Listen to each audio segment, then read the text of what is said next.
रणांगणावर अर्जुन रडतोय आणि श्रीकृष्ण चक्क हसतायत.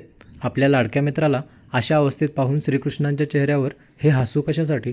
आज आहे दिवस 48, अध्याय 2, श्लोक 10. तमुवाच ऋषिकेशं प्रहसन्निव भारत सेनयोरुभयोर्मध्ये विषिदन्तमिदवच. हे भरतवंशी धृतराष्ट्रा.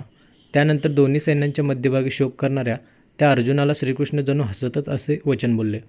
मित्रांनो, हा श्लोक खूप महत्त्वाचा आहे. अर्जुन दुःखाने व्याकुळ झाला आहे, पण श्रीकृष्ण मात्र हसत बोलत आहेत.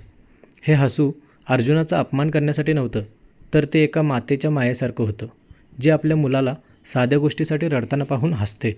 श्रीकृष्ण हसले कारण त्यांना माहीत होतं की अर्जुनाचा हा शोक केवळ अज्ञानामुळे आहे. जेव्हा आपण आयुष्यात छोट्या संकटांना खूप मोठं मानतो, तेव्हा साक्षात भगवंत आपल्याकडे पाहून असंच हसत असतील. त्यांना माहीत आहे की ज्या गोष्टीसाठी आपण रडतोय ती गोष्ट किती तात्पुरती आहे. आजचा हा श्लोक म्हणजे उपदेशाची नांदी आहे. श्रीकृष्णांचे हे हसू आपल्याला सांगतं की कितीही मोठं संकट असलं तरी घाबरू नका, कारण त्या संकटावरचा उपाय तुमच्या समोरच उभा आहे. रडणं थांबवा, कारण आता साक्षात ज्ञान बोलायला सुरुवात करणार आहे. उद्यापासून भगवद्गीतेचा खरा उपदेश सुरू होतोय. श्रीकृष्ण असा कोणता पहिला शब्द बोलणार आहेत जो अर्जुनाचे डोळे उघडेल? पाहूया उद्याच्या दिवस 49 मध्ये. जय श्रीकृष्ण.